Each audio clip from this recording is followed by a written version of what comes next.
श्री सत्य साई लीलामृत श्रृंखला में आप सबका हार्दिक स्वागत है। भगवान जब उरवकोंडा में थे तो उनके टीचर थे मंचिराजु तम्मीराजु।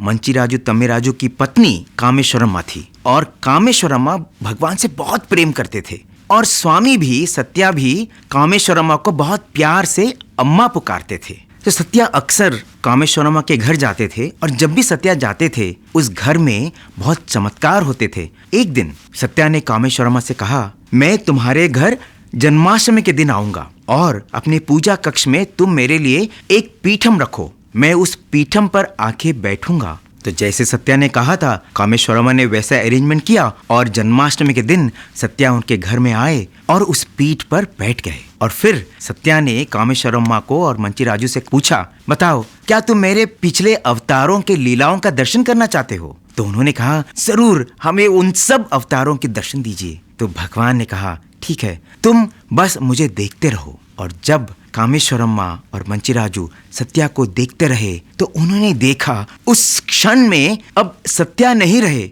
उनके आंखों के सामने सत्या अदृश्य हो गए और वहां थे क्षीर सागर में वटपत्र पर विराजमान श्रीमन नारायण। और फिर वो सीन बदलने लगा, एक के बाद एक सीन के एक बाद उन्होंने कई अवतारों के दर्शन करने लगे।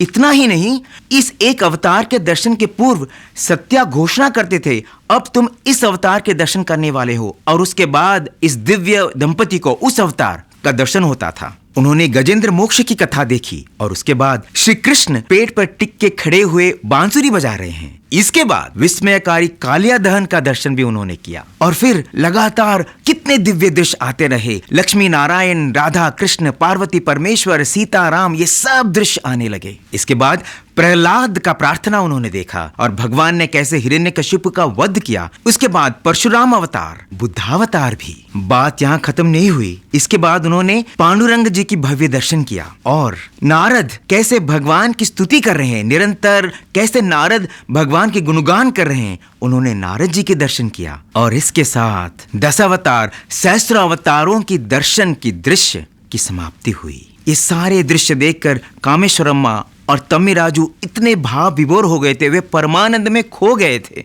और कई दिनों तक, कई हफ्तों तक उनके मन के पटल में ये सारे दर्शन, ये सारे दृश्य बस घूमते रहे और वे मानो एक दूसरी दुनिया में चले गए थे। हमारा जीवन भी एक लीलामृत का सागर बन सकता है अगर हमारे दिल में कामेश्वरम्मा की तरह, मंचिराजु तम्मीराजु की तरह प्यार, विश्वास और श्रद्धा जाग उठे।